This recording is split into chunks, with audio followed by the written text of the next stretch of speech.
Well, the question that most people ask me all the time is what is different in regression therapy as compared to conventional or mainstream therapy, talk therapy.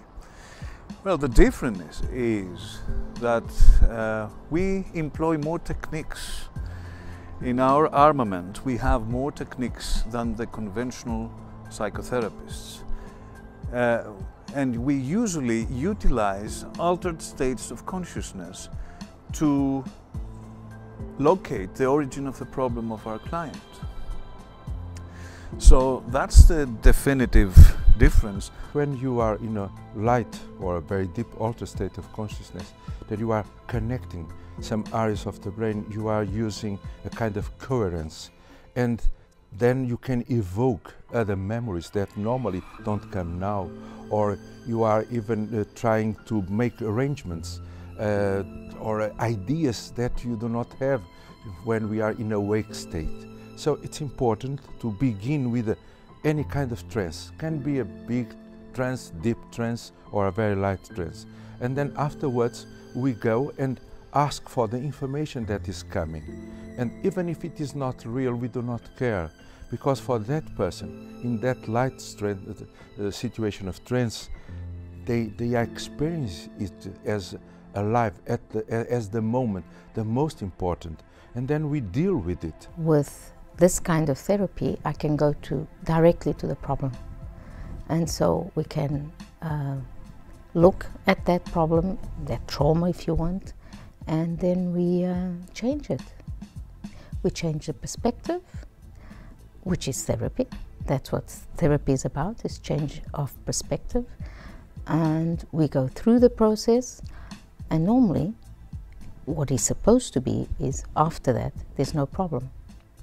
So I think it's a deeper process, it's more efficient, it's quicker, and it's the patient that shows the way. We give a lot of importance to the patient.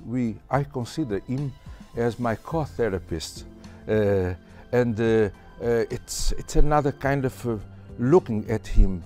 We are symmetrical in this approach, and of course then he's telling his subjective reality, and his subjective reality is a reality for him at that moment. For him it is objective. So I work with an objective reality for a subject. That is the big difference we have.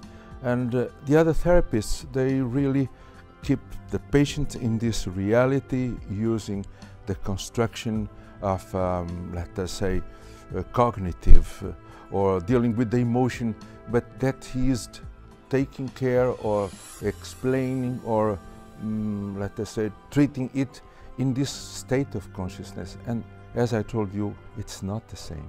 Therapy of any kind would be incomplete if there is no cognitive understanding of the concept. Because if we focus only on the mind, then between the conscious and the subconscious, the issues are technically with the conscious mind. The subconscious has no issues, which means cognitive understanding of the issue and the therapy is very important for the client to be able to let it go. In that connection, regression therapy is an extremely powerful complementary healing technique. When people come with issues in the body, and if they are very chronic issues, they need to have seen maybe a doctor before of that speciality, so that they are aware that they've tried everything medically, it doesn't work, obviously it's coming from somewhere else. But for the client to have that trust that regression therapy is my answer, I think the others help us to build up on what we do.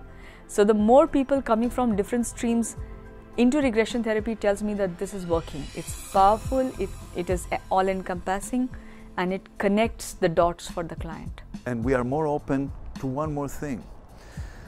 You see, the default option of mainstream therapy accepts the genetic code, genetic determination, and of course nurture, environmental factors, education and socialization.